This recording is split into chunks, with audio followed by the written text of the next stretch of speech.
Sparketypes is genius. Why don't you tell everybody what the hell is this Sparketypes test? Why do they need to take it? And what is it that you can expect when you take this assessment that is free, that you have gifted to the world, that we should share with everybody?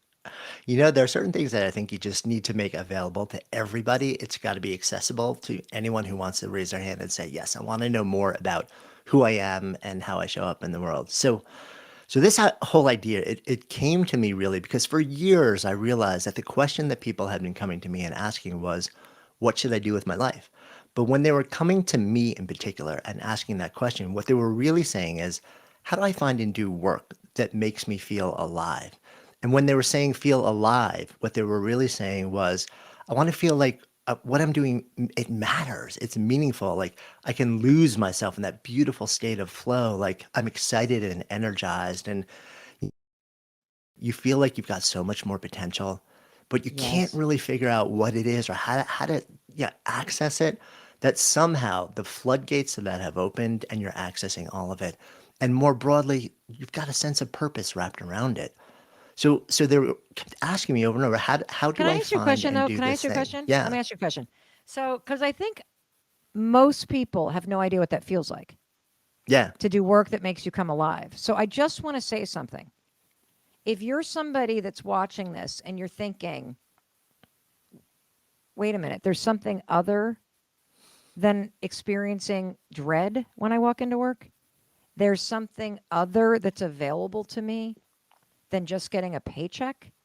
There's a level of self awareness that I can gain quickly that will help me chart a different course, one that is mapped with what is innately hardwired into me. That is what we're talking about, everybody. We are Yeah. That's talking the feeling. about this feeling that if you don't even know what we're talking about, it's the opposite of the stuckness and the drudgery and the boredom that you feel all day long. That untapped potential inside of you is what is going to get released. So let's talk about this test and what happens when you take it and how you designed it. Sparketypes. And yep, it's right here at the bottom. I know everybody's at how do I we're just putting it right at the bottom of this, right here on the video. Just go to that URL when we're done talking. So explain this test and how, all the work and research that went into it, Jonathan. Yeah. So what I realized was that, when we think about what we do with our lives, we tend to think, well, there are millions of different ways to actually do our thing. But I start to ask a question, is there a deeper impulse in all of us that we could identify that would give us that feeling that's kind of universal to different people? So we started doing this research and we were able to identify 10 of these impulses, 10 ways to focus yourself, to work, to invest energy that give you that feeling of coming alive. And once I start to do that, I start to realize that each one of these different impulses, it also has kind of its own quirky set of tendencies and behaviors and preferences that form these archetypes. I call them sparketypes because it's a fun way to say it's the sparketype or the archetype for work that sparks you. And then I wanted to validate this idea or invalidate it. I was open to them not being right. So we Okay. spent a year building this assessment, this tool, to try and run a whole bunch of people through it and get feedback from them. We released it at the end of 2018, and I was not prepared for what would happen next. So this is the Sparketype assessment. It's available online. Anyone can take it right now. How As many soon as people we have opened taken it, it? over 500,000 people have completed this thing. Thousands I'm more one people of are them. taking it It's every week. unbelievable. Unbelievable. You Yeah. have to take this test. It is so eye opening. Yeah, and what it tells you is your particular impulse, your sparketype for work that makes you come alive. And we're not talking about job or title. We're not talking about the surface level stuff like that. We're talking about like that primal level, that innate impulse that gets you out of bed in the morning, even if it's really hard, even if you're working 14-hour days, you cannot wait to do this thing, even if you're getting really well paid for it. That's actually not why you're doing it. You do it simply because of the feeling that it gives you, and you cannot wait to do more of it. And like you said, so many people have actually been so disconnected from that feeling, especially in the context of work. They can't even remember what it feels like if they've ever even felt it. But interestingly enough, even if you've never felt it in the context of work, you probably have felt it way back in life. Think about something that you did, maybe when you were a kid. Maybe it was an activity, a hobby, a passion, a group, an adventure you went on where you lost time. You never wanted it to end. You were working hard. Maybe you were hiking. Maybe you were building something. Maybe you were doing something. But you felt like the world was as it should be. Like you were doing the thing that there was nothing else you would rather be doing. So we've all felt that at some point in our lives. But so many of us have not associated with work, like with being able to feel that way with the thing that we show up and potentially earn our living to do. And the thing is, if you never understand what that impulse is and where it comes from, you're never equipped to be in a position to actually understand what to say yes or no to Mm. make that a bigger part of your work. Well, I So, find that what's interesting, Jonathan, and I'm sorry to keep interrupting you, but yeah, I am so excited about this topic because, like you, there are literally hundreds, if not thousands, of people that either put a comment on a social media post or write to us via email or respond to our newsletter or whatever, or DM us saying, I don't know what to do with my life. And I think the paralysis of not knowing what to do or even what direction to head in is what keeps people from getting started and exploring.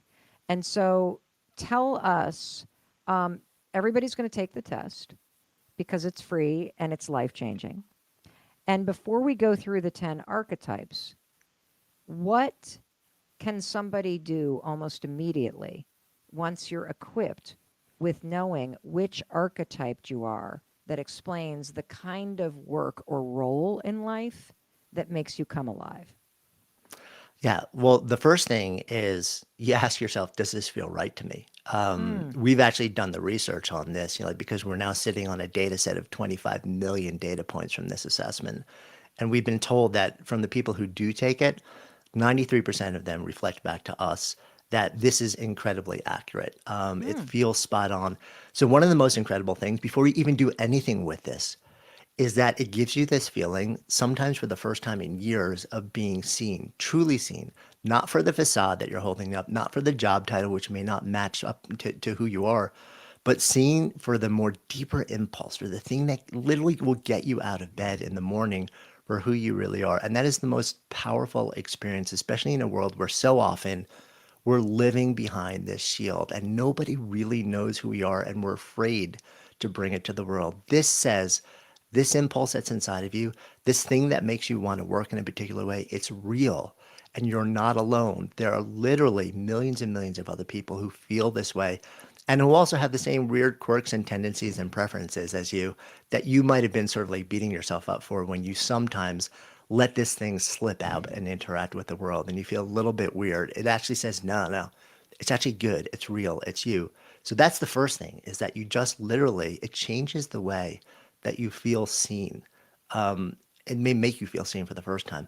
But then the next logical step for so many people, once you know this thing about yourself, is you tend to look at the thing that you're doing right now and you start to ask yourself, okay, so how much of this am I actually doing in the work that I'm currently doing? Mm. And that work may be the thing you're getting paid to do. It may be also be maybe you're a full-time caretaker or a full-time parent, you know, and you're looking at it and saying like, this is all work. I bundle it under the same thing because you're investing effort throughout the day and that's work. So you ask yourself, how much of this deeper thing inside of me am I bringing to the thing that I'm out there doing for most of my waking hours? Now, for some people, the answer is, well, a lot. For Right. most people, though, it's not. For most people, they'll start to say, oh, wow, this is anywhere from mildly misaligned to really horribly aligned with this deeper impulse, with my deeper truth.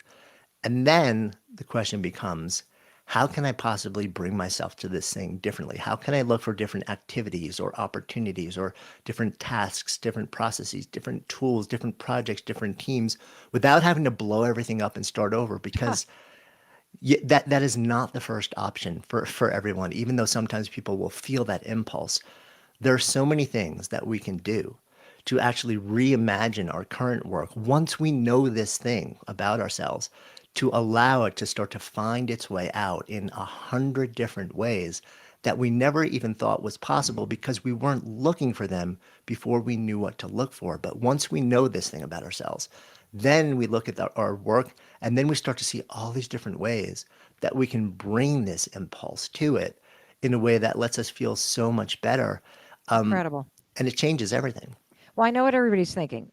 Tell me the damn 10 archetypes, Mel. What are they? I've taken the test and I'll tell you, it was very affirming. It made perfect sense. And it also made perfect sense for why I am horrible at certain things in my business and why certain aspects of building this business have been a wild struggle. It also illuminated ways in which my marriage really works together naturally and areas of improvement because of both of our archetypes.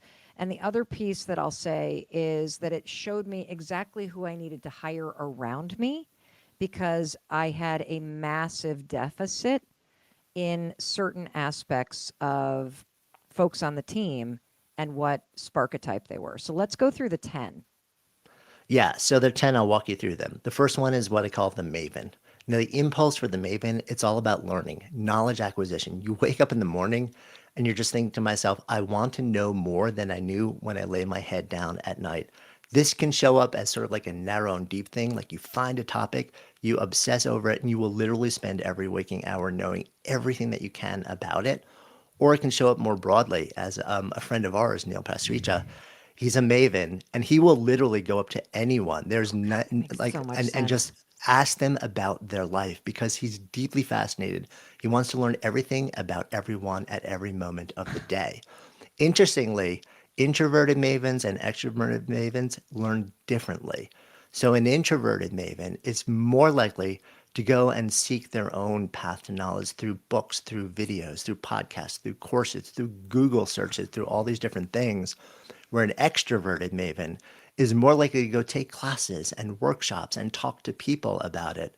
Okay, So, this is super cool. your This is social super cool, wiring, dude, yeah, changes how you learn. yeah, that's super cool that you actually have differentiated how these archetypes play out for somebody. It has nothing to do with whether or not you're introverted or extroverted. That's so cool. Yeah, I mean, you're not excluded from any of this stuff based on your social wiring. Like I'm a very introverted person, so I go deep down these rabbit holes by just devouring knowledge. But at the same time, eventually at some point, I want to talk to somebody who's a primary researcher in a field. So I figured out a way to literally like build a business around being able to invite the smartest people on the planet in to have really intimate conversations with me to go deep so that I can learn a lot of stuff, but in a way that actually really works for my social wiring. And then turn around and share that conversation with the world, which is super You know, fun. I just realized I need my kids to take this. Is there a certain age that you think somebody should be before they take this test, or is this the stuff that's Yeah. just so innate that even as a kid you would know the archetype? So I love this question and it comes up a lot. And here's my answer to it. Any assessment like this, whether it's us, whether it's any of the major assessments on the market, they're always limited by two big things. One is the depth and quality of your experiences. And two is the level of self-awareness that would actually let you understand how those experiences are affecting you and making you feel. So the answer is it depends. If you have a kid, like who's 17 years old, who happens to actually have been exposed to a broad array of experiences and invested themselves in all sorts of different activities, and they have a pretty good level of self-awareness, then that person may actually take this and say, yeah, it's super, super valuable to me. Then on the other hand, like you may have somebody where they've actually led a fairly insular life. They've been tracked maybe by parents in a very, very narrow way and never developed any habits or practices that really allow them to cultivate a level of self-awareness that lets them know how anything makes them feel. That may be a little less valuable. So what we're seeing is a lot of people are taking it, and what we're sort of we're gathering a lot of feedback right now and trying to understand like what is the best age? I think it's valuable, but I certainly wouldn't make it the sole input for decision making earlier in life. I Gotcha. think Well, because once I we're would further think, into life, we have more experience and we develop more awareness of how we feel. Then I think it becomes a much more empowering tool. well, because I, of course, hear you. Like, you've only even done one of the archetypes of the 10. And I'm like, okay, already. Career services. Like, every kid in school needs to do that. Like, but got it. Okay. So I'm still going to make my kids take it anyway because I'm Yeah, just and curious. I and want to know and what they are. right. And by the way, we have had like, because we get so many people are completing it now. We get so many stories every week. We've heard from career counselors in universities and first year student experiences where they're offering them. So we're getting a lot of feedback from people who are just interacting with the tool naturally. And I love that it's Amazing. like that is providing value, to almost everyone at every level. All right. So Okay. Maven, what's the next one? Number Yeah. two. The maker. And that's my sparketype. So my sparketype is a maker. That impulse, it's about creation. It's about like taking ideas and making them real. That shows up for most mavens really early in life. But here's the interesting thing. It's not that the impulse actually gets implanted earlier in life. It's that opportunities to express it are given to kids from the earliest days, and they're rewarded publicly at the Mm. earliest days. What do you do with a 3-year-old toddler to keep them busy or to develop their brain if you're reading all the books? You give them blocks, you give them crayons, you give them paints, you give them things to work on. It is a process of creation. So that's just woven into the fiber of the opportunities that we give kids. And then when they get to school at the earliest days, second grade science, what's the homework? Make a diorama, right? So the process of creation, the maker impulse, is invited and rewarded really early in life. So it tends to show up and be observable really early in life. So that in fact, that's my impulse. And it has been me literally since whatever my first memory is. I have been building things, whether it's bicycles, buildings, brands, painting, like media, books, experiences. The impulse for me is always something from nothing. That gets me up in the morning and always will. Wow. All right. We've got Maven Maker. What's next? Right, scientist. So the impulse for the scientist is to figure things out. So you're driven by burning questions, complex puzzles, and quandaries. You're somebody where all you want to do is solve things. We see this in parents a lot, right? So the parent who just says, "Okay, all I want to do is solve a problem," and that can over show up in the lives of their kids because if that's your impulse as a parent and then your kids have a lot of problems, you may have this impulse to sort of step in and solve for them, which never gives them the ability to solve it for themselves. But more broadly, this thing shows up, and sometimes it shows up in your professional life. Very often, scientists are well compensated because the world is a problem, business is a problem, life is a problem.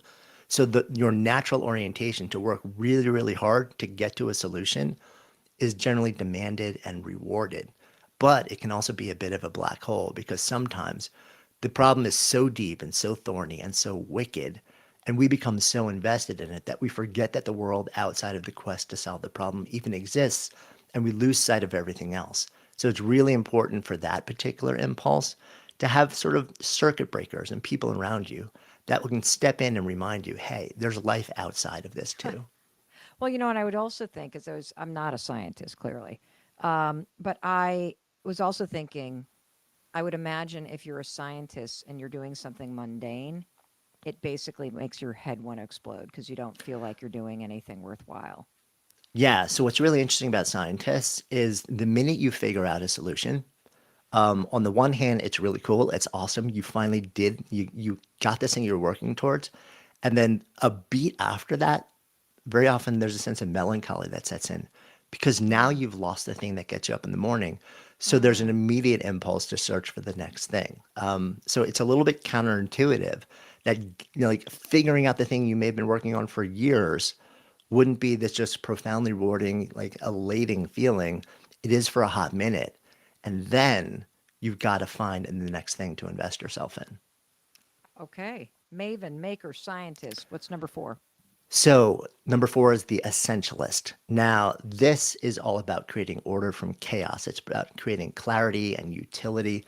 So, you've got like a massive data set, or you've got a whole bunch of objects or stuff, or maybe like, a warehouse full of stuff, which is, like calamitous. The essentialist walks in and says, "Ooh, this is my place.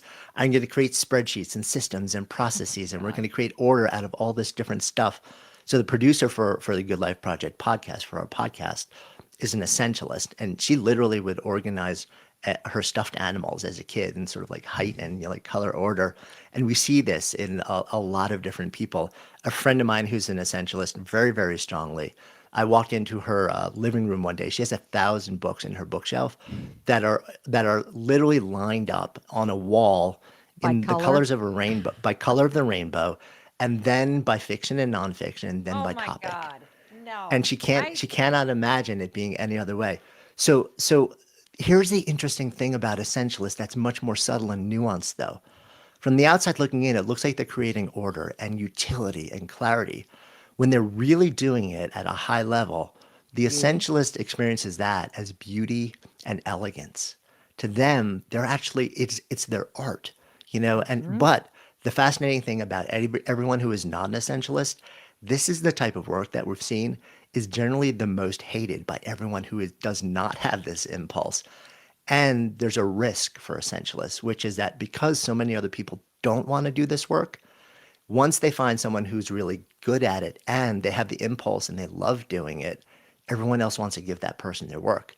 So you have to develop really good boundaries as an Mm, essentialist because people will find you really quickly and you will be as busy as they want you to be unless you say, no, I'm going to be as busy as I want me to be. that's incredible. All right, we got four of them. Let's go to number Yeah. five. Cool. So number five is what I call the performer. Now, on the surface, this kind of sounds like, well, performing arts, singer, dancer, theater, acting.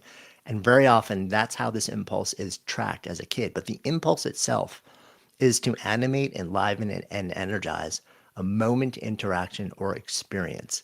It Hmm. can show up in the performing arts. And as kids, a lot of kids who have this impulse, because a lot of parents believe, well, this is kind of the only natural way. It's the most conventional way to let it out. They track the kids into that space, and the kids love it until they get to an age where the parents start to freak out about the fact that the kid might step into this as a profession and they get really concerned because they know the numbers about who quote makes it in these Mm. worlds, and the Yep. parents start to tell them it's not a valid impulse.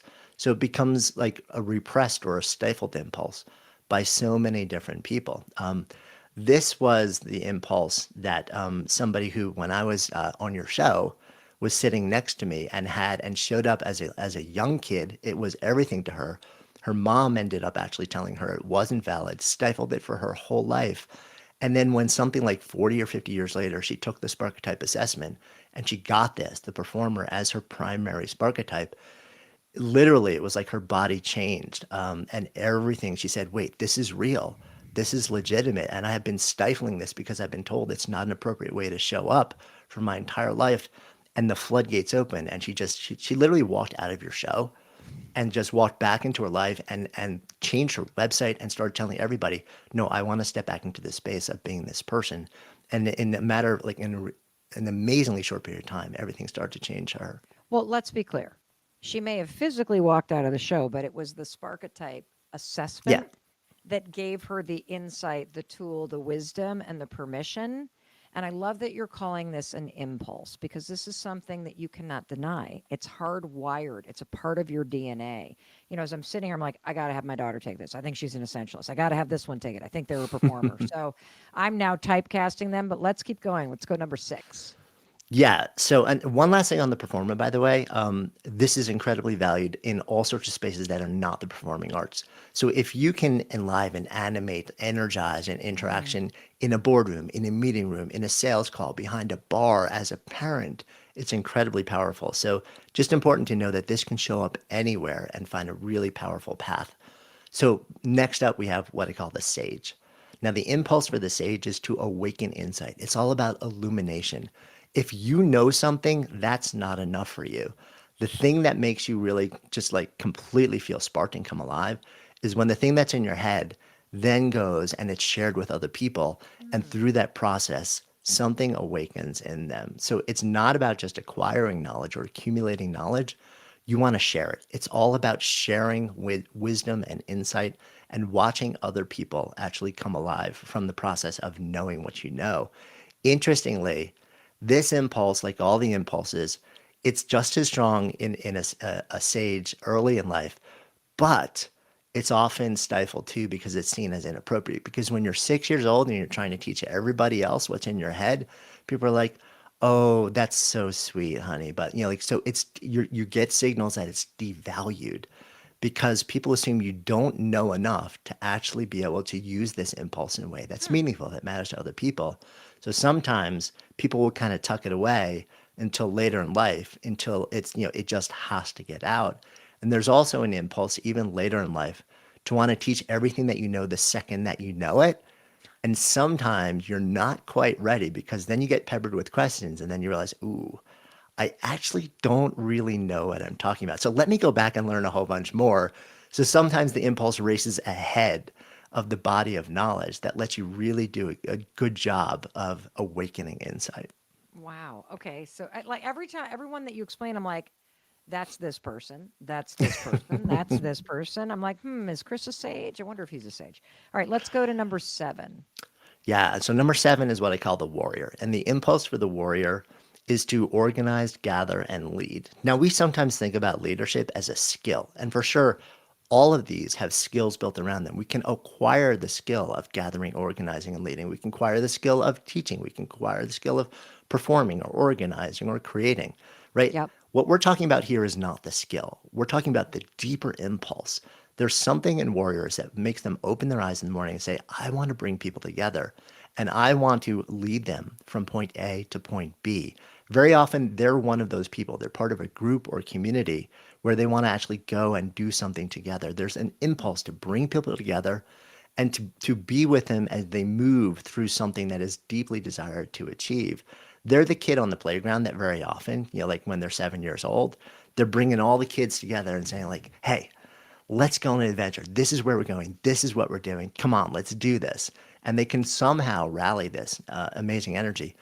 The warrior, though, can sometimes get tripped up by two things. One, once you bring people together, you've got to then also become a bit of a master of social dynamics between human beings, especially Mm, as grown-ups when the stakes rise, right. because things can get tricky there. So sometimes the impulse races ahead of that skill set to actually be able to manage that. The other thing is that there can sometimes be an assumption that to play that role, you've got to play it from a stance of dominance. Um, and that is actually completely wrong. It's a lot of the mythology around leadership. You don't have to be that person. You can do it in a gentle way, in a vulnerable way, in an open way, in an honest way, from like walking beside people with them. So it's really important not to get tripped up by that and also to acquire the skills along the way, especially as you move into later in life experiences and business where the stakes start to rise and Mm, the social and political dynamics can really get complicated. amazing. All right. We got just a couple more. What's next? Cool. So next up, we have the advisor. The impulse of the advisor is to guide people through a process of growth. And this is a little bit different than the warrior in that it's not necessarily going from point A to point B or saying like we have a defined outcome that we're moving to. This is actually, and the advisor is most often not someone who is within a group. So you're talking to an individual, a group, a community, and you're guiding them through some process of evolutionary experience or growth.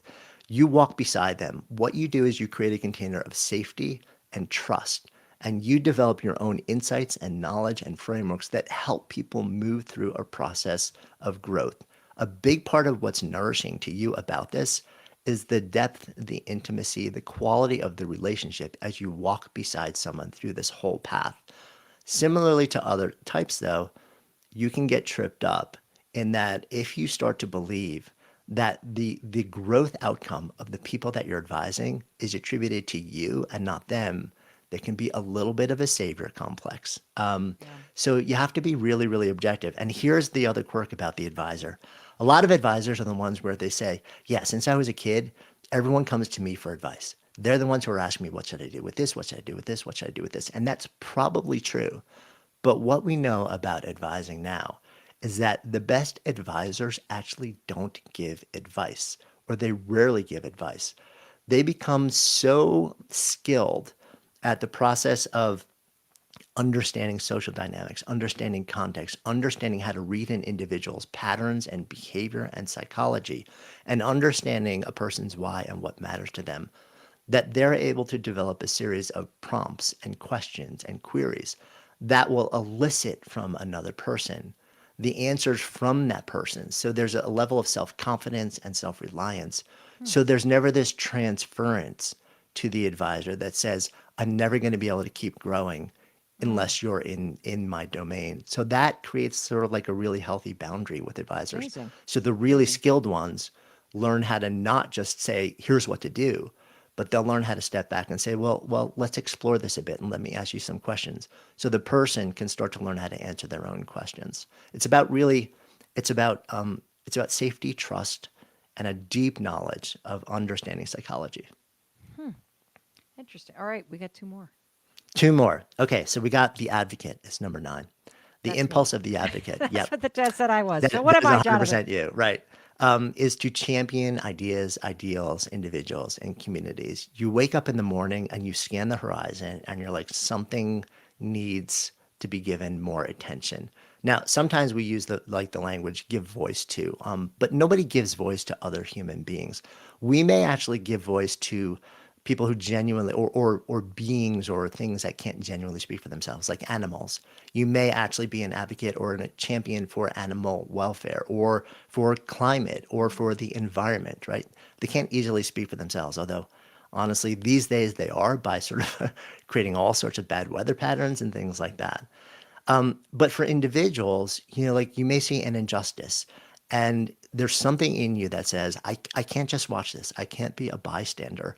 If this is not being addressed, if it's not being given due resources or attention, if change is not on the horizon, I need to be a part of shining the light on this situation and helping to create change. It is an impulse that shows up very often at the earliest possible days. So like you said, so your primary impulse, your primary sparketype is the advocate. I'm curious, do you have a sense for this impulse showing up for you even as a child? Oh, for sure. Yeah, like I feel like I was always speaking up, like very, very drawn toward a friend group of people that didn't have friends at the lunch table or, you know, were getting bullied or just literally stepping in all the time. Yeah, and I mean, you look at your very early career, right? Like you're Public a defense defender. attorney for right for legal aid.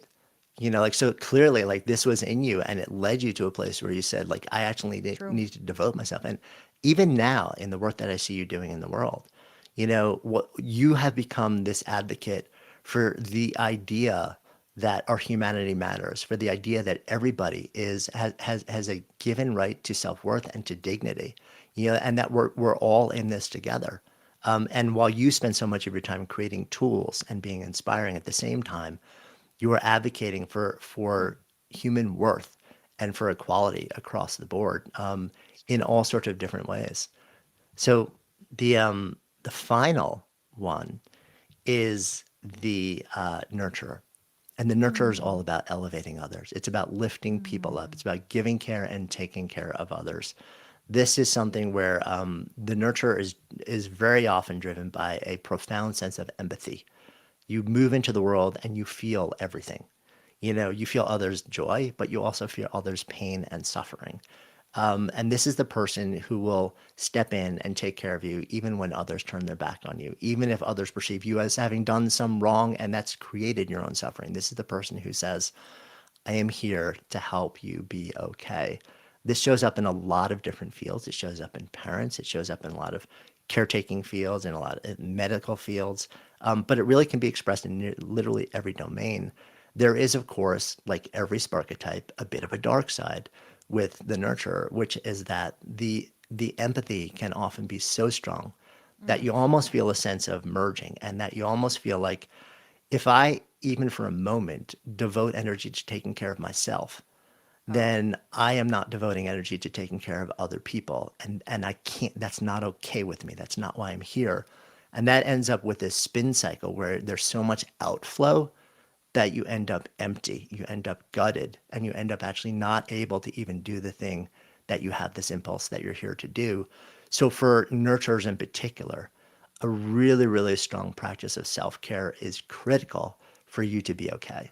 Hey Mel, my name is Heather, and I've been a big fan of yours since, 2015 when you spoke to my company. And I would just love to get your thoughts about how to pursue a career passion that's in a field that has kind of nothing to do with what you're currently doing. do you mind me asking, Heather, what is the field you want to pursue a career in? Well, I'm currently an attorney, and I would love to be doing on air work, something in media.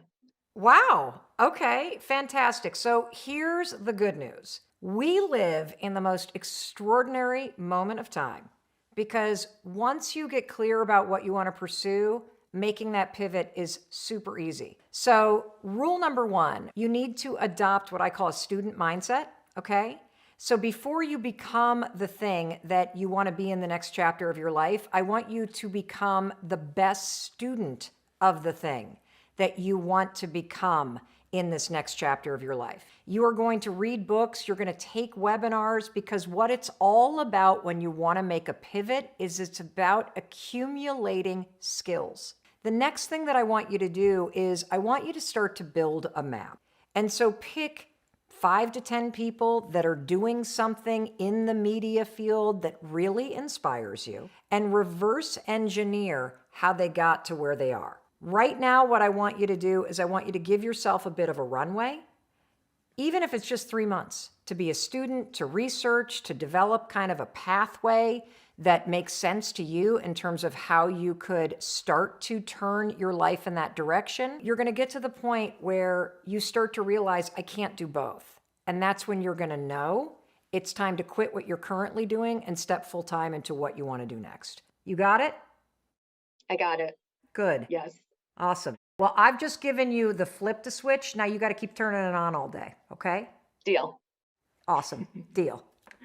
A couple days ago, we flew from Nashville to Chicago. And when we got to the airport, the gentleman who was picking us up at the airport and driving us to the hotel was named Ernest. And when we got off the plane and, found his car, and he had the biggest smile and just radiated positive energy. You know, people like this, that it's just hard to be in a bad mood around someone like that.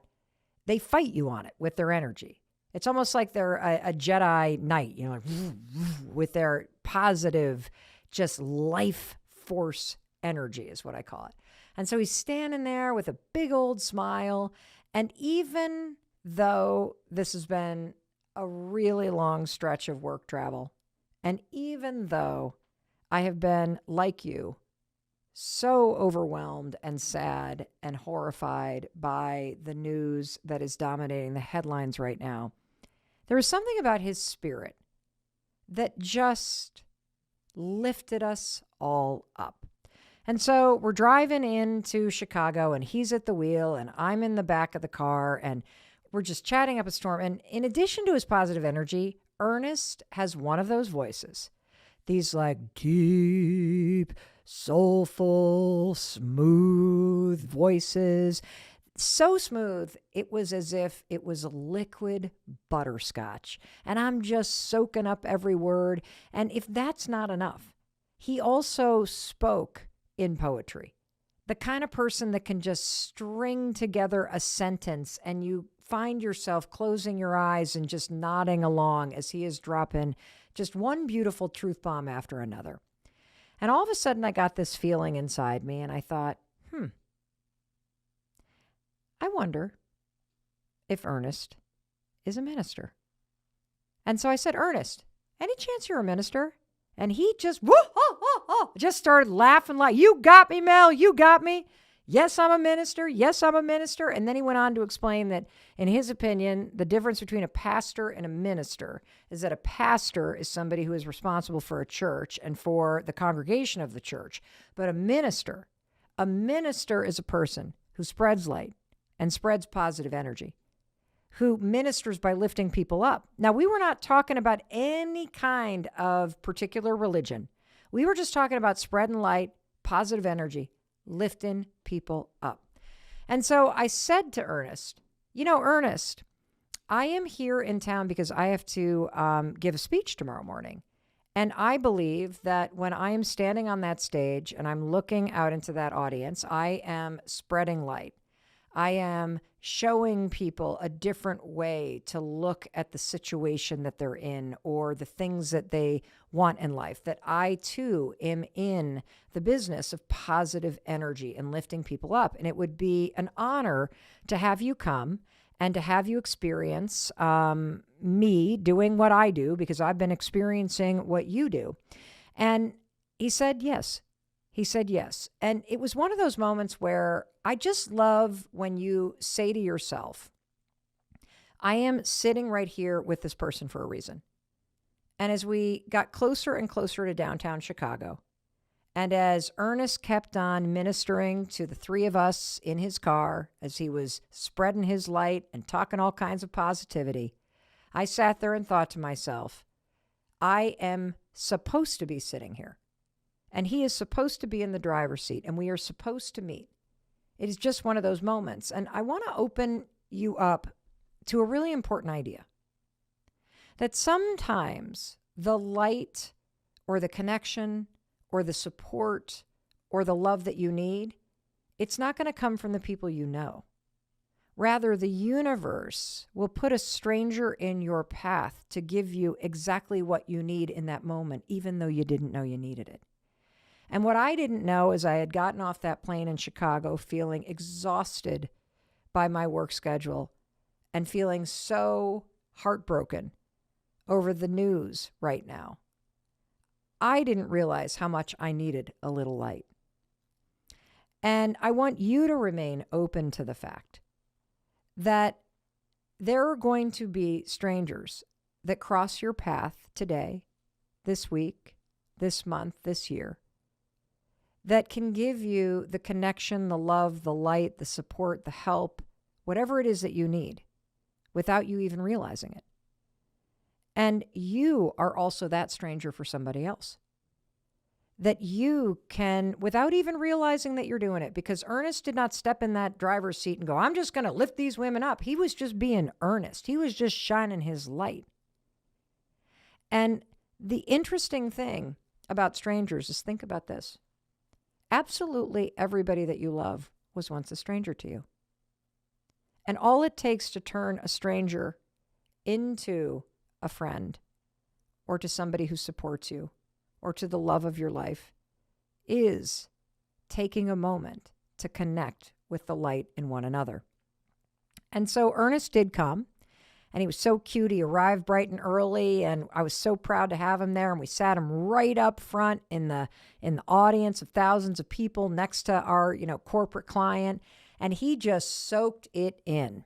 And then when it was over, we had some time in what they call the back of the house, behind, the front of the house at a hotel. We were standing back there, and I said, so, Ernest, what did you think? What did you think? And he said some of the most beautiful things to me.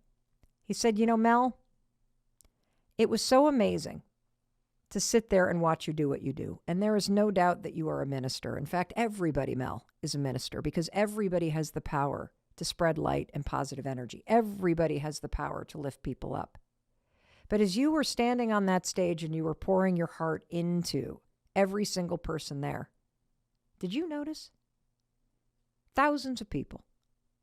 And every single person was quiet as a church mouse. They were reflecting. They were considering what you were saying. And I want you to know, Mel, it was so much more than positive energy.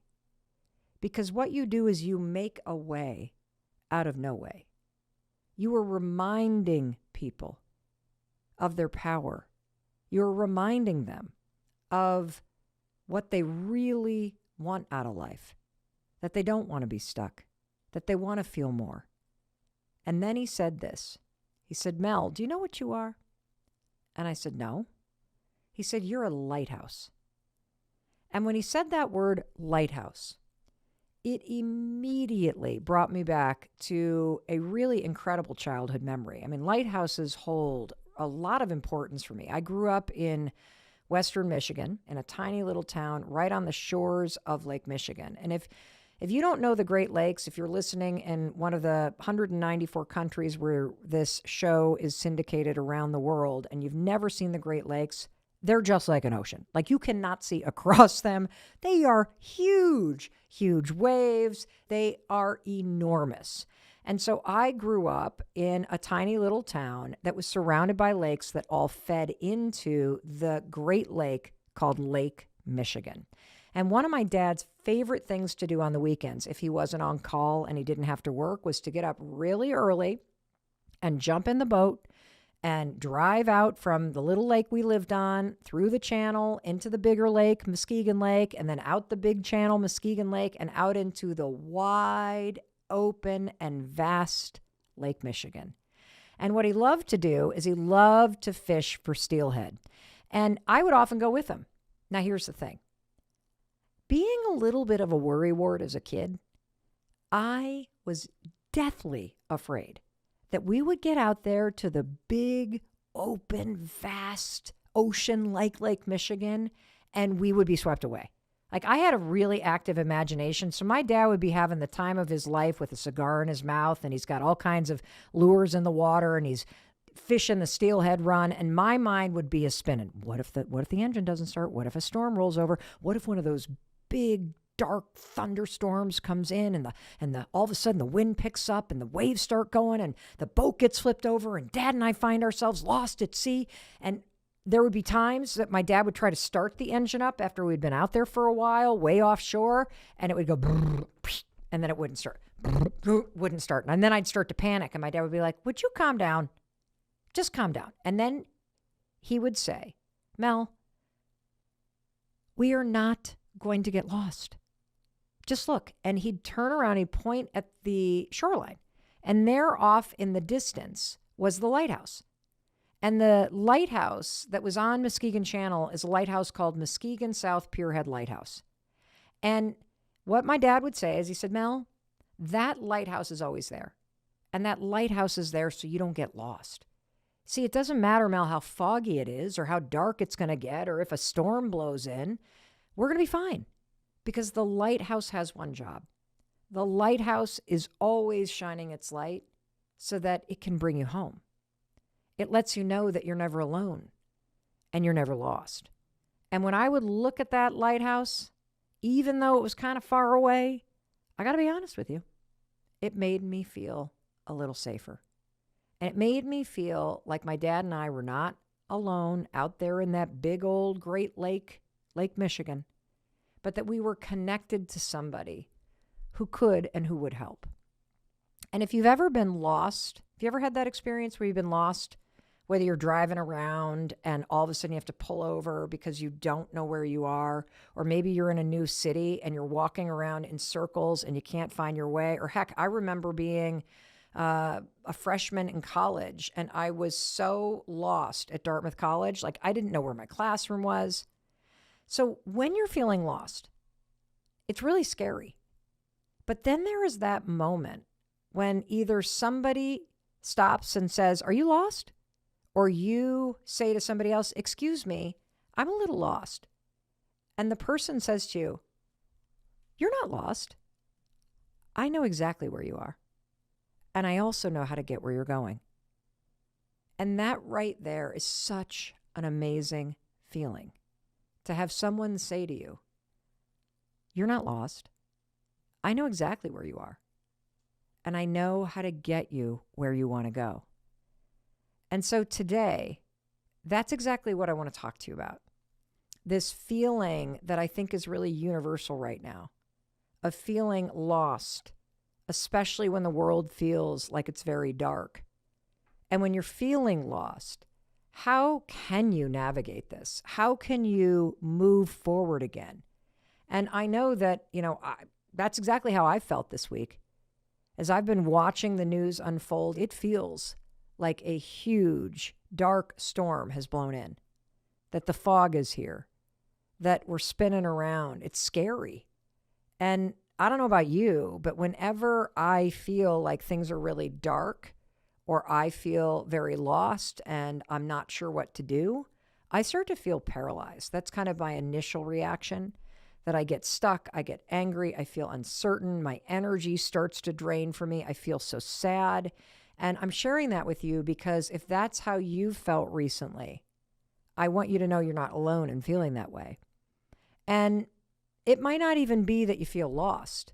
Maybe right now, because of what's happening in your personal life, or because you live in a part of the world that is in conflict and crisis, that you do feel like you're holding on for dear life, that you are trying not to drown. And I also want you to know, if that's how you feel as you hear my voice or you're watching this video, that you're not alone. There are so many people, unfortunately, hundreds of thousands, if not millions of people that feel that way right now too. And so today, I'm thinking about our conversation not like this is a podcast episode. I'm thinking about our conversation as me sharing with you how I'm feeling.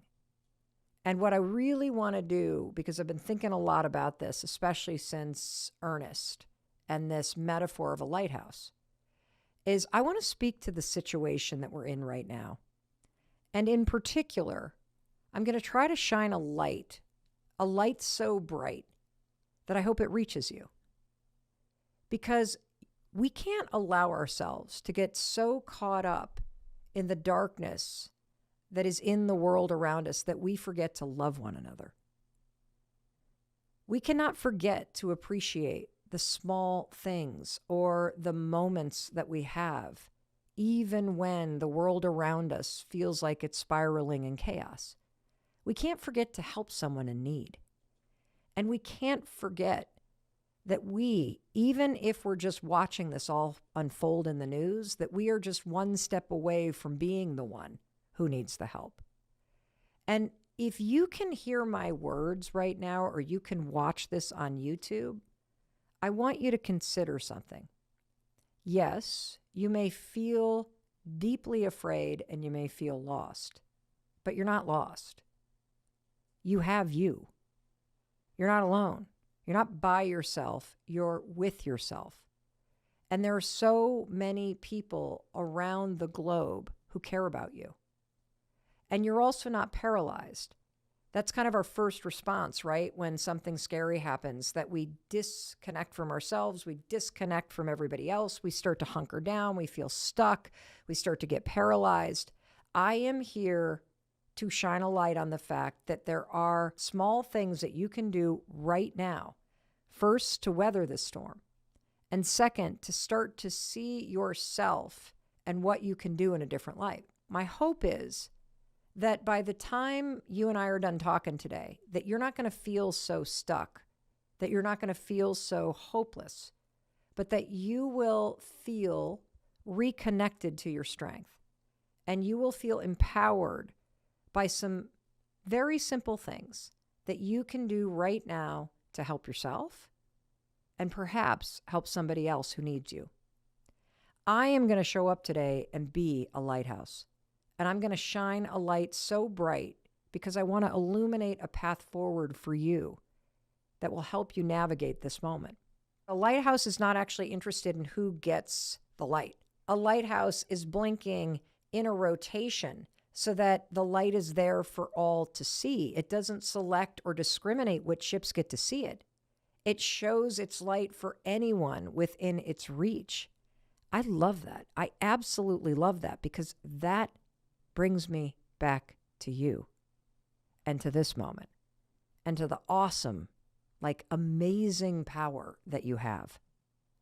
See, when I landed in Chicago, I saw the light inside of Ernest. He was just standing there beaming it for anybody who cared to be basking in it. And that light lifted me up. And then the next morning, Ernest saw the light in me, as I was just beaming it out for anybody in that audience who cared to allow it to lighten the way. And you have a light inside of you. What is the light? The light is your humanity. It's your compassion. It's your ability to laugh, to love, to hug somebody, to listen, to care. It's what you feel in your heart. And that's why your heart is breaking right now. Your heart is breaking because you're seeing innocent people that you see suffering due to war or natural disasters or senseless hatred and violence. And I don't know about you, but when I watch the news, I have to remind myself, because it's easy to forget this fact, that these innocent people are victims. They are not their governments. And that's why so many people around the world need your light right now. And I want to talk to you about how you can tap into that light. And I'm also going to share with you some of the things that I am doing that are making me stay connected to my light and keeping me grounded and keeping me in a place where I am not getting sucked into this darkness. I am staying above it so that I can help and so that I can stay connected to my power. See, even when nothing seems to make sense, there's always something that you can do. And what you can do right now is to be a lighthouse for other people, to cast your light into this dark storm for anybody who needs it to see it. And what does that even mean, Mel? Well, let me talk about that for a minute. First of all, whenever I feel really low, I find that the fastest way for me to lift my own spirits is to help somebody else. So in whatever way that you can, try to find ways to help other people, to connect, to volunteer, to serve others. However you can do that, when you lift somebody else up, you are being a lighthouse, and it always does come back to you. Help somebody else out. Find ways to be part of the force for good. I know what you're already thinking. Mel, are you kidding me? I am sad and scared and horrified, and I can barely get out of bed, and I'm mainlining the news. You want me to help other people now? I can barely function myself. Well, here's what I have to say. Well, then helping someone else is exactly what you should do. If you can't help yourself, research has found over and over again that helping somebody else not only feels good, but it does you good. And there are a number of reasons why. First of all, it distracts you from the sorrow, grief, fear, and worries that can become this echo chamber in your own brain that starts to make you feel isolated and paralyzed and stuck and full of despair. And by supporting somebody else in need, there are so many interesting things that happen with your perspective. When you're supporting somebody else, you realize you have more power than you think. I'm talking little stuff. You could run errands for somebody. You could work hotlines. You could check in on friends and family. By supporting somebody else in need, you gain a new perspective about your own situation. And there's something magical that happens when you start giving back, because you realize that you do have more power than you think you do. When you sit alone and you tell yourself there's nothing that you can do, you will start to spiral. You will feel more depressed. And I know you know this is true. I mean, just think about the times that somebody has done something nice for you. In those moments when somebody else helps you, you feel seen. You feel lifted up. And the second thing that I want you to do is to be soft with yourself right now.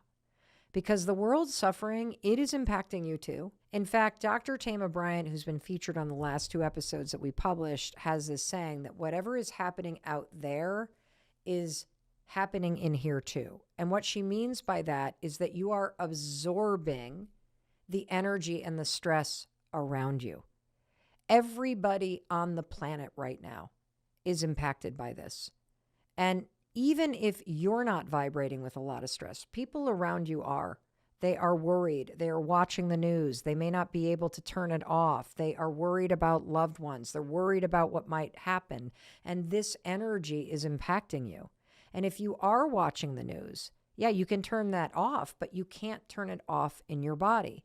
And so if you're having a hard time concentrating or falling asleep, or procrastination has ticked up, or you feel like you're on edge, or you're starting to slip into feeling like nothing matters and life is horrible, that is an example of how this is impacting you. And so it is critical that you take steps to take care of yourself right now, because you deserve it. And in order to lift other people up, you got to make sure that you start by lifting yourself up first. And so I thought a lot about this. How am I doing that for myself? And I came up with 5 things that I'm doing right now that are helping me to stop the overwhelm and stop the despair and to stay connected to my light, to the power that I do have, and to a connection to something greater than this very scary moment. And so the first thing is spiritual practices. I am a very spiritual person, but since this news began a week ago, I have really become intentional about making sure it is part of my daily, and sometimes several times a daily, thing that I'm doing. And you know that spiritual practices work. Like, one of the things I'm doing right now is praying. I'm praying for each and every single human being who has lost their lives or their loved ones. I'm praying for people who are in harm's way, who are fearing for their lives. I'm praying for those of you that are struggling right now with anxiety and fear and grief. And I'm praying for compassion. I'm praying for healing. And I am praying for peace. And you want to know what else I'm praying for? I am praying for our collective light to shine brighter than this terrifying darkness that has rolled into the world right now. Since the beginning of time, spiritual practices have helped people through some of the most tragic experiences. So whether for you that means prayer or meditation or journaling or gathering with other people of a similar faith, or even for me, just taking a walk outside, like getting outside, getting off my phone, taking a walk in the woods, or here's what I did this morning. I was driving down the road, and I have a friend that I've talked about on this podcast that is a flower farmer. She's the owner of Fleur Farm. And she has all these dahlia fields. And I pulled over because I saw her working in one. And I left my car running.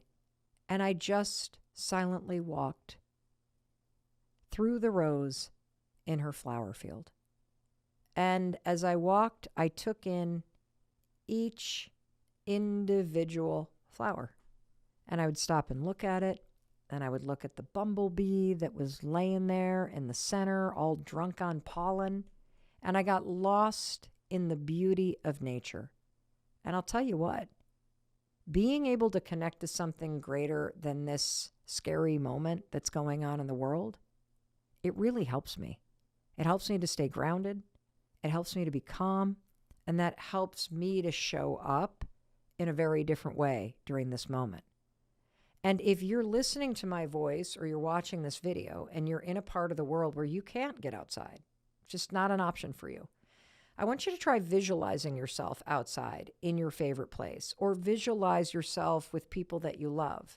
If you close your eyes and allow your imagination to take you there, it might just really help. The second thing that I'm doing is I am using the 10-5 rule. Now, this is something I do in my day-to-day life, but I have 10x'd it at this moment. And here's what the 10-5 rule is. It's a simple way to connect with people that you know or that you don't know. And every time I share this, I always get people that write in and say, well, this isn't safe for me to do where I live. If you're comfortable, try this. But it is really fantastic. You can use this in a grocery store. You can use this on a college campus. You can use this at work. You can use this on a sidewalk. You can use this at a stoplight. It's wonderful. And here's how it works. Whenever you're 10 feet away from another human being, just look them in the eyes and smile. That's it. Look them in the eyes and smile. And try to hold the smile and your eye contact for 3 seconds or more, because a funny thing happens when you do that. When you look at somebody else in the eyes and you smile, a big toothy smile, you are signaling to somebody else's mirror neurons in their brain that you are friendly, that you are a safe connection. And somebody else's mirror neurons can't help but then mirror your response. And so if you look at somebody in the eyes and they look back and you smile and you hold that smile for more than 3 seconds, you watch. They'll grin right back because they can't help it. We are wired for connection. Then when you get 5 feet away, smile again and say hello.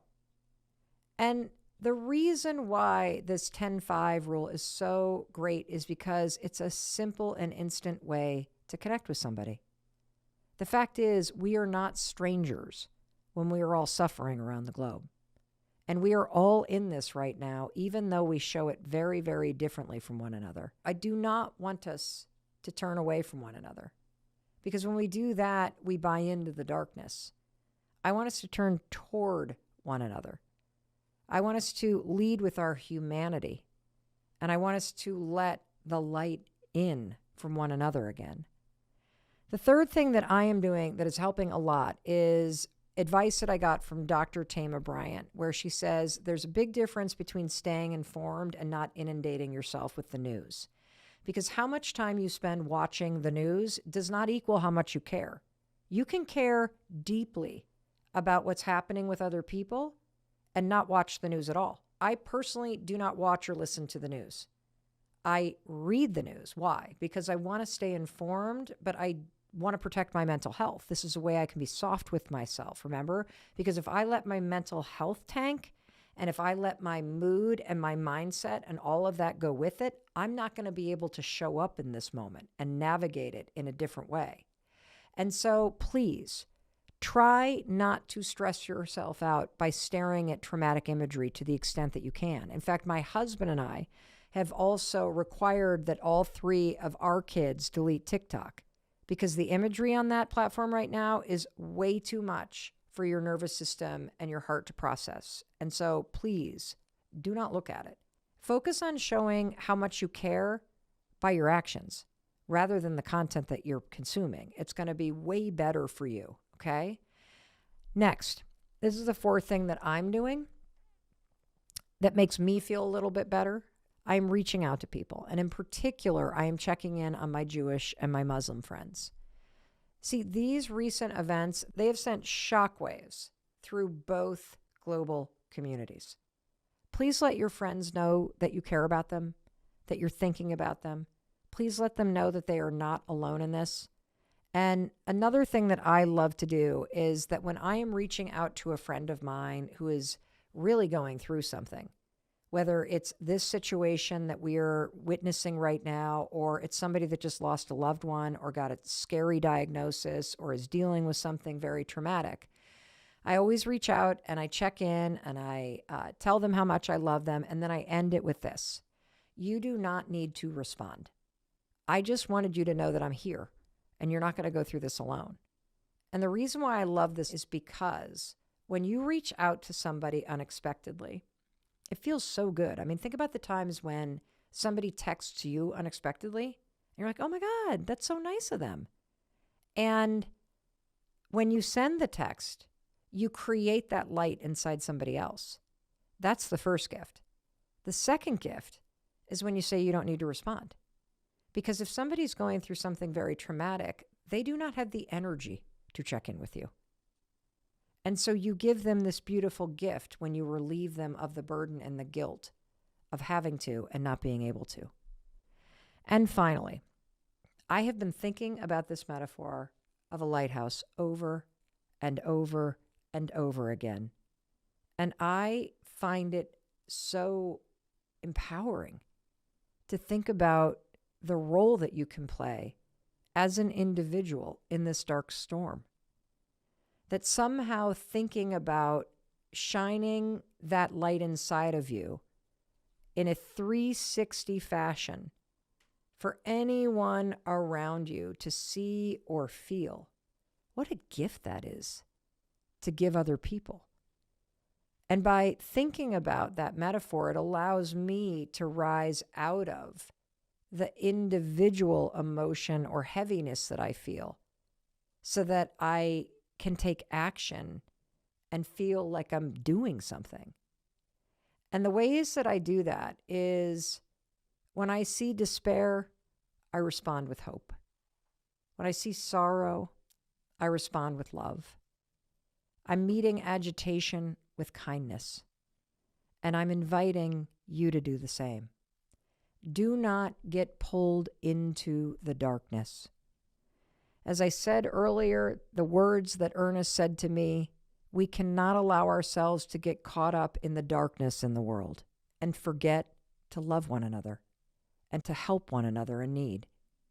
Do what you can to help yourself and to help somebody else see the good in you and in them. And if you really don't know what to do, just smile at people.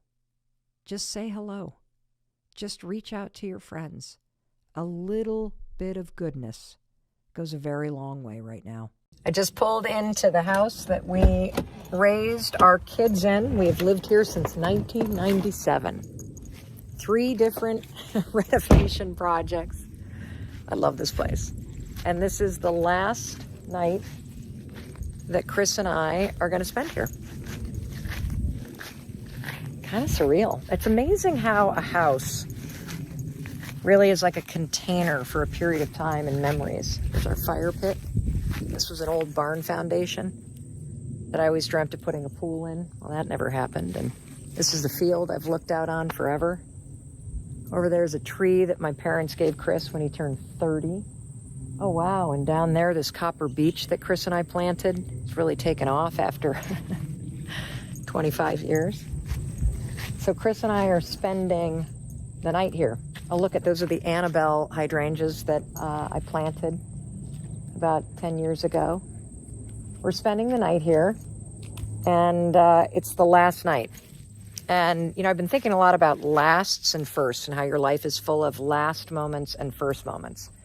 And when our daughter was a senior in high school, I remember one of the moms that had older kids warning me, hold on, because senior year, all you're going to hear is, oh, it's the last year of school. It's the last homecoming. It's the last of the season of me being a high school athlete. It's the last school play. It's the last prom. It's the last time I'm going to see my friends. And then all summer long, she's like, and all summer it's going to be, but this is the last time I'm seeing so-and-so, and the last 4th of July, and the last this is my high school friends. And then it was really funny. She said, and then all of a sudden they come home from college and it's all the first. Like, but this is the first time I'm seeing my friends. It's the first time I'm home for Thanksgiving. It's the first time, my first summer. And I think your whole life is like that. It's waves of first experiences and last experiences. And what I'm going to do tonight is I'm going to think about what I need and what kind of moment I want to have. Oh, man. As I spend the last night here in this place that I love so much. I think I'm going to make a drink. These are all my Home Depot and Lowe's hydrangeas that I've planted over the years. They look amazing. I think what I'm going to do is I'm going to make a cocktail. And I'm going to walk around the garden. Look at this. Isn't this cool? And I'm going to, for my last evening, just take it all in. I love hydrangeas because I love all the different colors that happen based on the acidity of the soil. One of the things I used to love to do here is walk around the property at night, like my dad and mom do at home in Michigan. Oh, look at these Annabelles this year. I mean, these just exploded. Aren't they amazing, these Annabelle hydrangeas? And just, I'll take my gin and tonic and I will walk around. Oh my God, maybe I should take my last outdoor shower in that shower. Oh, wow. This was a tree that Chris and I planted when we first, the day we closed on the house. This guy right here. Yeah. First and last. Look at this. Oh, wow. Look at these hydrangeas. These are great. Love that. Ooh, these need some water. Oh, wow. Look at the sunflowers. This is a time of year where there are a lot of lasts. So whether you're packing up a place that you used to live, or you're packing up a kid, and this is the last time you're going to have kids at home, or you're moving out of a house like we are, and this is the last summer or whenever you're going to spend, don't race past this moment. Isn't this cool? I love this place. So many incredible memories. Don't race past this moment. I think a lot of times when we feel sad or we're ending something, we want to just rush right through it. There's something really profound about completing a chapter, about closing something out with a bit of ceremony, and really being in the moment. Every time that you experience a moment that's the last time you're going to do something, you are spiritually, emotionally, and mentally ending something. And I want you to really savor that moment. I'm going to show you what I'm going to do. See this bench here? I bought this at Brimfield Antique Market, and it is holding on by a thread, everybody. I mean, look at this. This bench has seen better days right here. And look at how this is split. See that? Like you can literally see my hand in there. This is probably not the safest place to sit. But one thing that I'm going to do on my last night is I'm going to first make my drink. I'm going to come out our front door. And I'm going to sit on this bench after I wipe all the pollen off of it. And I'm just going to take in the moment. And by then the peepers will be peeping. And wow. I think when you take time to truly be in that moment of completion, you create an intentional opening for something new. It's literally like opening and closing a door. Because the last time I opened this up, look at our knocker. Isn't this guy cool? The last time I close this for good, I'm going to be opening up. Hi, bud. Look at this, everybody. Wow.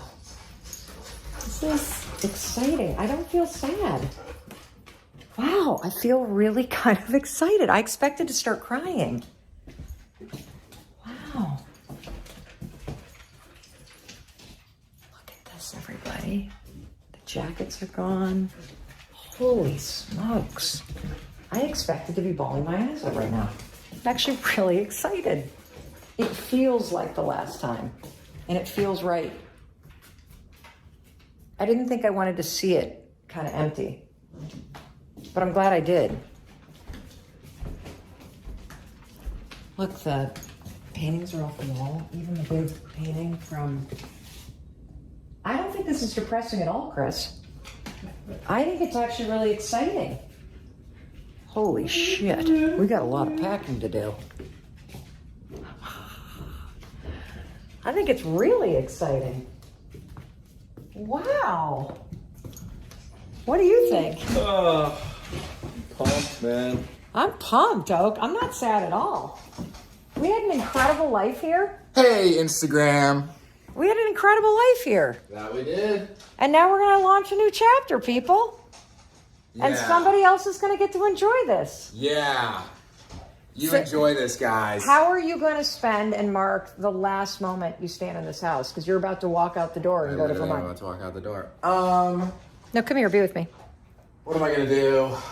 Probably walk around and look at every room. Take some photos. I don't know. It's weird. We've been in this house and we've left so many times. But I guess this time feels real because there's nothing in any room anymore. So I don't know. I think at the end of the day, you can only hold on to something for so long. And I've held on to this place, your phone. I've held on to this place for a pretty long time. And I feel ready to leave because I have a place waiting for me. Yeah, up in And, Vermont. this place is awesome and I will miss it. And I look around and I don't feel like I need to stay. I feel that way too. I feel sad. Why do you feel sad? Because I'm leaving a comfortable place, leaving a familiar home and a familiar feeling. But I really feel that I don't need to be here. And that even though I'm sad to leave it, It's time. It had its time. Yeah, it had its time. It did its job. It did its job. It gave us what it was supposed to give us. And now it's time to give this house to someone else and let them enjoy it and be here and hopefully have an incredible life here like we have. I love this room. I think this might be my favorite room in the house. What? It's not sad? I'm really proud of myself. I'm not sad, you guys. Are you gonna sleep here tonight? Yes, I'm going to sleep here. Close it off. Close it off. We have sage. I'm gonna sage my room. Okay. Yeah, we have sage. Oakley's going to sage his room. I'm gonna sage myself. Yep, okay, let me see. Whoa, the paintings are off the wall. See, my bedroom doesn't look, oh shit, I got shit in my closet I gotta take care of. This is overwhelming, people. Overwhelming. Okay. Wow, look at this, everybody. Wow. Okay, I'm walking around. Outdoor shower. That's going in the living room in Vermont. Wow, look at this. It's pretty wild. But I'm sharing this with you because whatever it is that is going to be the last for you, I want you to take time. I want you to think about what you need to do for yourself. Ooh, now I'm starting to get emotional. Whoa, look at this.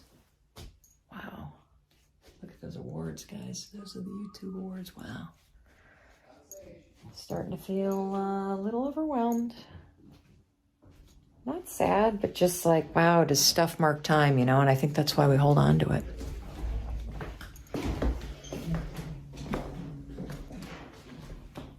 Wow.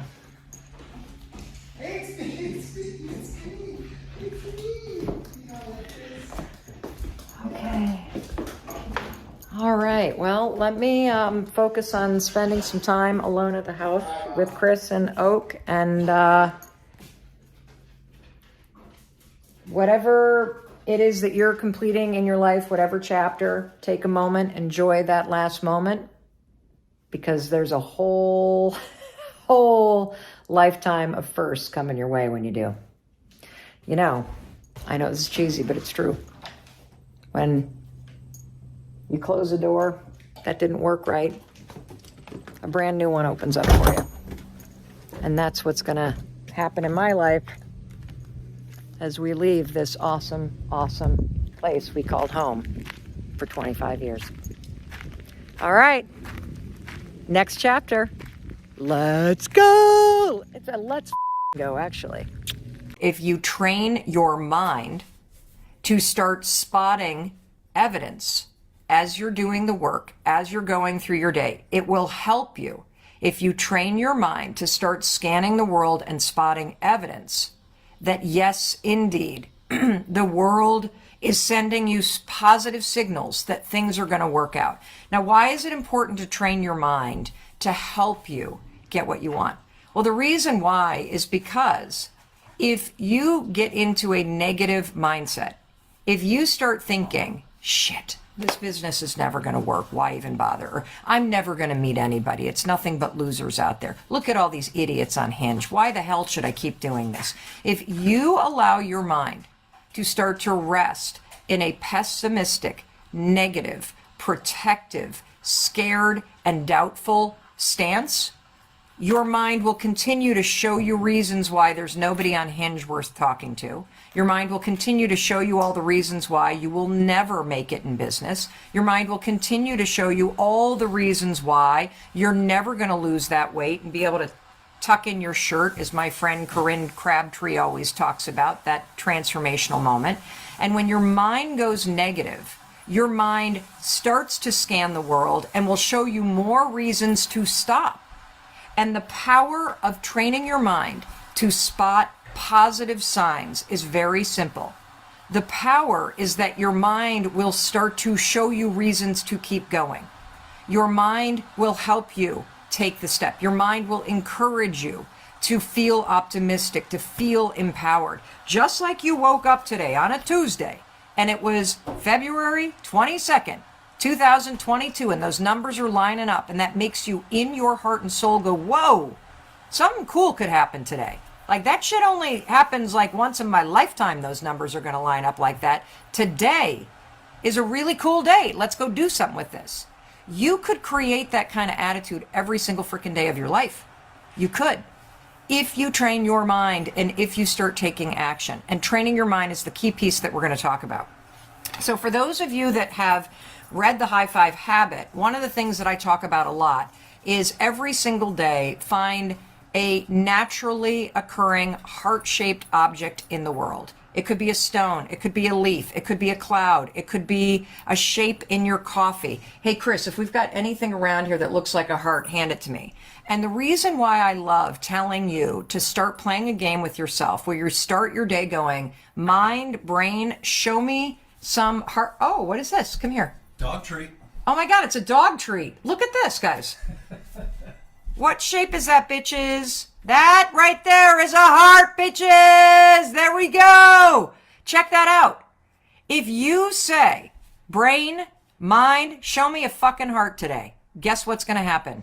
That damn dog biscuit, you're going to be like, there's a heart. You're going to look out at the sky and you're going to see a heart shape. Oh, right there in the mountains. There's a heart shape in the mountains in southern Vermont. You're going to see it in the clouds. What you're doing when you tell your mind what's important to you is you're telling your mind and the filter in your brain to change in real time and allow into your consciousness what's important to you. And if you want to see hearts, by God, those damn dog treats are going to start looking like hearts, everybody. That's how you train your mind. It's freaking incredible. And if you want to see evidence of this, follow me on social media. If you follow me, Mel Robbins, on social media, you will see every day I am reposting your stories of finding heart shapes around the world. Now, why is this important?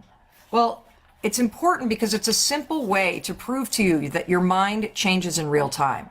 That if you get serious about becoming more positive and optimistic and encouraging of yourself, if you get serious about saying, fuck this, I don't want to see all the reasons why I'm unhappy. I don't want to see everybody else in the world that's launched a business or that's lost weight and is healthy or that has a really good marriage or relationship. And I don't want to see that shit and have my mind process it as evidence that it's never going to happen for me. I want my mind to reprogram itself and see other people's businesses and see other people getting healthy and see other people in relationships. And I want my mind to say, fucking yeah, if they can do it, I can do it. That's evidence. If that person can get healthy, so can I. If that person can find somebody on Hinge, so can I. If that person can reconcile with their child, so can I. Other people can become evidence that you can have it too. Right now, your mind is so fucked up from your past that when you see what other people have and you don't have it, you can't actually translate it through a negative mind and see that that's evidence that you're going to win. You see it like, oh, somebody already stole what I wanted. That sucks. And so what I want to start to open your mind to is that you have the power to train your mind to filter the world differently. Just like you woke up and you saw the date today, 2/22/22, and your brain saw that and was like, whoa, this is a once in a lifetime day, everybody. You are never going to have another day that lines up like this, ever. What are you going to do with this day? Your mind already interpreted this as, wow, something cool could happen.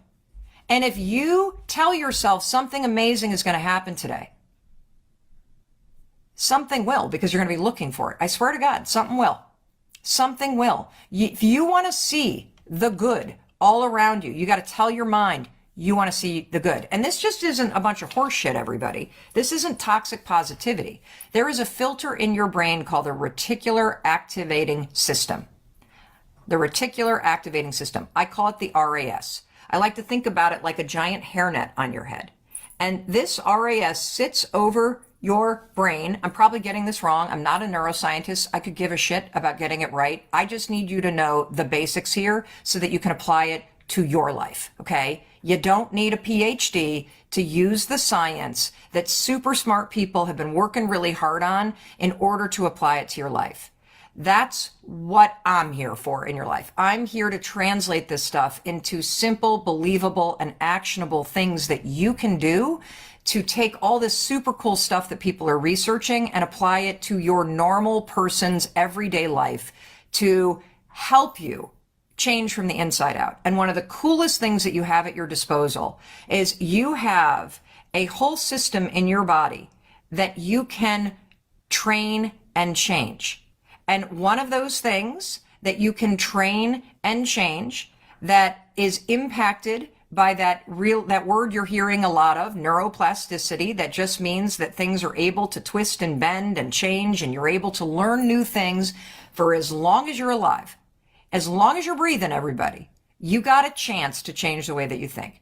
As long as you are breathing, you got a chance to change from the inside out how you experience your life. As long as you are still here watching me, people, you got a chance to create a new experience in your life. And one of the things that helps a lot is understanding that right now, all of the bullshit from your past has jammed the filter in your mind, body, and spirit, the reticular activating system. And it is clouding your ability to look at the world around you and see hearts. Remember this? Dog treat, hearts, bitches. Look at that. There's a heart right there. If I'm gonna ask you, I want you to find a heart today, and I want you to tag me at Mel Robbins when you do. Okay? Tag me. Whoa, we got somebody whose birthday is today. Damn, you better declare something amazing on 2/22/22. That's freaking awesome. Fabulous for you. So here's the thing. Your past has completely fucked up the reticular activity system. The reason why you doubt yourself, the reason why you think nothing works out for you, the reason why you're seeking validation from everybody else is because your life trained you to do that. And I'm here to tell you, you can wake the hell up and you can realize that from this moment forward, you have the ability, using simple and believable tools, to reclaim your mind, body, and spirit, to retrain it, and to use it to help you feel the way that you want to feel, to experience life the way that you want to experience life, and to build a sense of momentum as you go through your day and you start to see all kinds of stuff around you as evidence that you can have it too. I'll give you a simple example. So as many of you know, for a very long time, I've always wanted to launch a podcast. I got my start in the media business back in 2007 by having a local radio show in Boston, Massachusetts on a talk radio station on Saturday mornings. That's what I did. I made $25 an hour. I hosted a show for 2 hours, a live call-in show where we talked about what was going on in the world. It was an advice show. I absolutely loved it. And from there, that show grew. It then became a Sunday night show in Atlanta, and then I got a 5-day-a-week show in Orlando. So you're looking at a woman who got her start in the media business doing local radio. I paid for our kids' braces by reading Invisalign ads for the local dentist. So I have been in sort of the radio or podcast business since 2007, since before podcasts. And then my life took detours like it did. I have not been in radio since, 2011, maybe? So a long time, 10 years. And I've been thinking about launching a podcast for 5 years, everybody. 5 years. And every time I would think about it, my mind would look around, and my mind, my reticular activity system, the filter in my brain, was clogged with all kinds of crap. And when I looked around and I saw all these people launching podcasts, that fact of seeing it would filter through my mind, and my mind would say, there's no room for you. You're too late. You're not going to be as good as those other people. So my mind was looking at the outside world and the fact that everybody and their mother was launching a podcast 5 years ago, and they still are today. And it would pass through the filter in my brain, and my brain would say to me, Mel, you're fucked. You might as well just stop thinking about it because you're too late, woman. How many of you do that to yourself?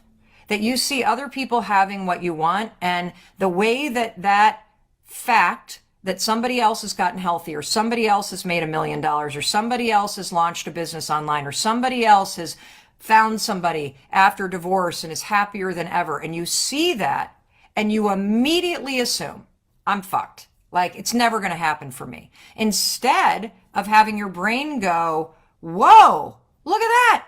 Look at all these people out there doing this. If they can do it, you can do it too, Mel. Look at that. You got all these people that can give you advice. You got all these people that are lights on the path that you want to walk down. How cool is that? You got all kinds of information, all kinds of help, all kinds of evidence that's positive.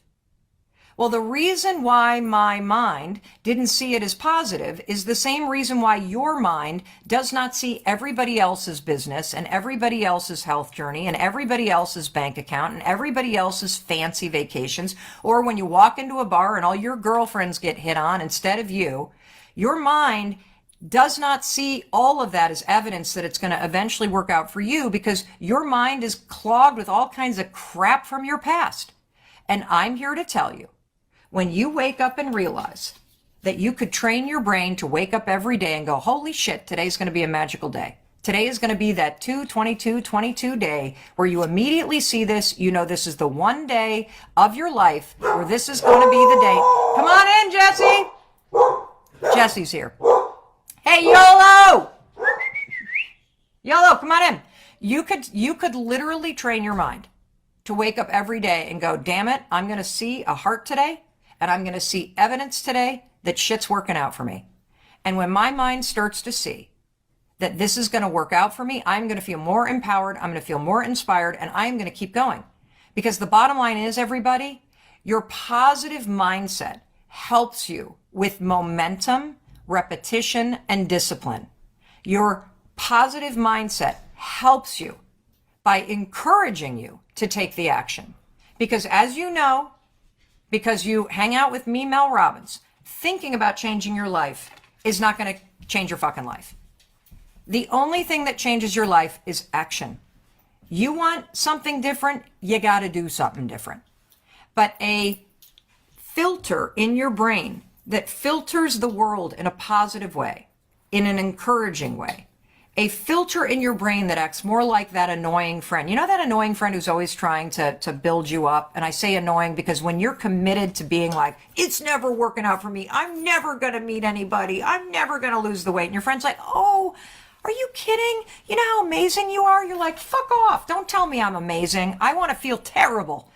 So when you start to change your brain, when you start to really go to work on this filter, you're going to turn your own mind from a critic and somebody who's nasty into that friend that's really cheering you on. See, this is going to work out for you. See, you should keep going. See, this is really good for you to do. And that's why it's important. It's really hard to take action when you have a shitty mindset.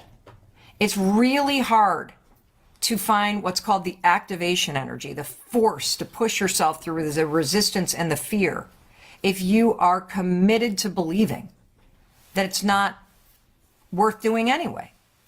And so action is critical. Action is where the 5-second rule comes in. But if you want to supersize this and step on the accelerator, you must start to train your mind. And one way you can start to do this is to look for hearts every day. That's one chapter in the book we haven't read yet. See, this is a dog treat that was shaped like a heart. I asked Chris, he scanned the room. Boom, bitches, that's how this works. The other way that you can start to train your mind is to learn about the filter in your brain, to learn about the fact that this filter in your mind has the ability to change in real time what you see. I literally quit my other jobs and I was like, I'm done. Yesterday you quit your job? Morning. And I literally texted Rob and all my friends. I was like, I'm diving in, universe is hard work, faith, let's go. Yeah. I'm no more it's just, I don't have time. I'm like, there's no time except for everything you want to do, whatever. And I was trying to raise my vibration. And so I just came here out of the blue, because I work, I'm a producer here and I'm always around working. Right, but you weren't on staff yesterday. No, yes. And I had no idea what was going on here. I was just like, you know what, I'm going to a creative space. I swear to God. And then I sat down and I was like, and I heard your voice and I was like, oh my God, Mel, and I know Rob works with you. And the chapter was making me shake, because it's everything affirming to me in that moment. And I was just like, what is going on? So 2 years ago, I landed at the Dallas airport and I get into an Uber. Now, I barely had a moment to say hello to the driver before my cell phone rang. It was one of the executives from Sony Pictures Television calling about the launch of my new daytime talk show. When I hung up the phone, Eduardo introduced himself and said, I can't believe you're in my car. I've got to talk to you. And he said, I want to know how to become an Oscar-winning actor who will create opportunities for Black and Latino men in the inner city who also want to be actors. Oh, I love that idea, I said. And then I immediately asked him the most obvious thing that was on my mind. So, Eduardo, why are you in Dallas? If acting is the game you want to be in, you have to be in New York or LA. He paused. Right. How old are you? 25. Oh, cool. Well, you have two choices, I said. You can either stay in Dallas or move to where the action is. And if you're 25 years old, I'm going to assume that, like the 25-year-old me, you don't have a house and you don't have a spouse and you don't have all the obligations that the 50-year-old Mel Robbins has. So you got nothing tying you down. After you drop me off, you should give 2 weeks' notice on this job and you should move to New York or LA. You need a specific date so you can stop thinking about what you're going to do and start taking steps to make it happen. Give yourself a deadline. This is your dream, not mine, Eduardo. I could feel him thinking. Well, now the tears were flowing. So, Eduardo, you got to train your mind to spot all the opportunities that are right in front of your face, rather than the obstacles. Can you give me one thing that happened today that is evidence that you should move to California? And he said, this conversation right now. I cannot believe like that was happening. Well, but you need to believe it, and here's why. Yeah, right. Here's why. Yeah. Okay? It's crazy. You put it in motion by quitting your job. Yeah. Don't give me credit. You put it in motion by quitting your job. And so when I talk about the fact that you can look backwards and be like, oh, that's how all the dots line up in my life and brought me here. Now it all makes sense. I'm telling you, this moment is a dot that is going in a direction you're meant to go. And the more intentional you are about the decisions that you make and whether or not they align with where you want to be going, you have the power to change the trajectory. Anytime you make a decision, you did. You quit your job yesterday. You made a decision to come here because it's where you feel more creative and alive. And you walk in and you hear me recording the first audiobook that I'm releasing in literally 4 years. And you hear the chapter about a guy who is dying to move to LA and too scared to do it. Yeah. If that is not you putting exactly what you needed in place, I don't know what is. Don't give the universe credit. Yeah. Give it to yourself, because you're the one that finally woke the up and made the right decision. Now I've been working on like my debut album with Rob here. You are? I have been, but recently okay. I've been denying my dreams a little bit and like crawling back into the resistance thing. Why? What is it that makes you pull back from your dreams? It's the like when you actually feel what you want, and like you literally said it, which is why it's like I was listening to Chapter 10 yesterday, just like through here, and it was like when you take that in and actually feel it, it's like it is overwhelming. It's like so much that comes up that's scary. What comes it's, up like, for you? Everything that, oh my god, like what do I feel? Yeah, like when you really allow yourself to believe that it could be you on that stage. It could be your songs that are having millions of downloads and moving people. What does that bring up for you? Like my freest self, like my like what what my soul kind of knows. I feel like I just need to believe it in this like world, but it's like I do believe it can happen. It's just like allowing it to. See, what I want to teach you is this. So you're absolutely right. When you allow yourself to envision the thing you deeply want the most. Like I have the same thing about launching a podcast. If I really allow myself to believe it, it's that we will be the #1 podcast, period. And I can feel it. That is my soul pulling me forward. Totally. But what's keeping me from really going all in and doing the work is this deep sense that I still am not worthy of the things that I want. Yep. And so the battle for you is not, well, for me, it's not with fear. It's with this opinion that I don't deserve to be happy, or I don't deserve and I'm not worth or not good enough to have something that magnificent. And that is what holds me back. Yeah. So how would you describe yours? That's exactly it. It comes down to like this like why can't, because it's like it's a big dream, it's a big freaking thing, it's the whole thing.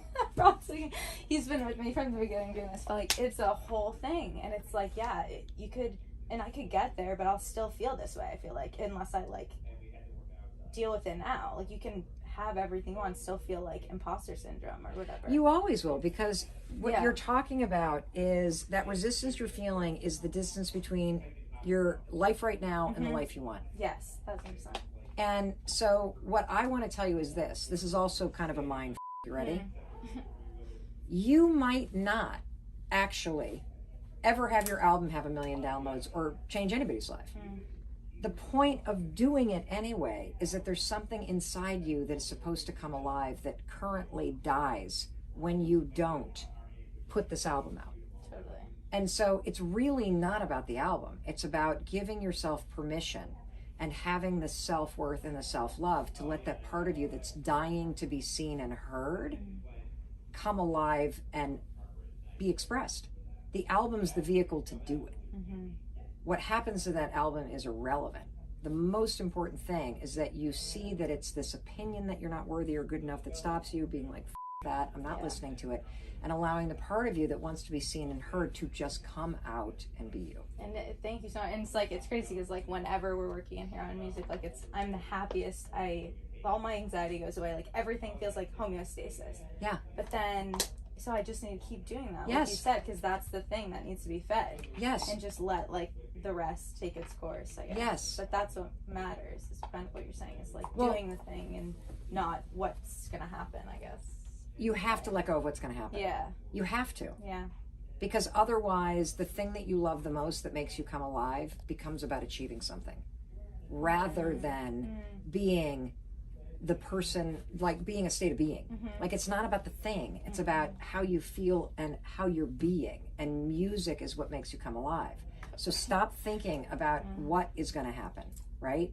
Use that dream to make yourself come alive. But don't expect that to be the thing. You know, don't depend on it for your self-worth. Your self-worth is determined by getting up and showing up and doing the things that you're scared to do and that you love. That's how you're going to feel worthy, not by the number of albums that you sell. There you go. Oh yeah. What are you Oh my waiting god. for? You're amazing. Hey, it's Mel. Thank you so much for checking this video out. And if you like this one, I have a feeling you're going to like this one too. I'll see you there.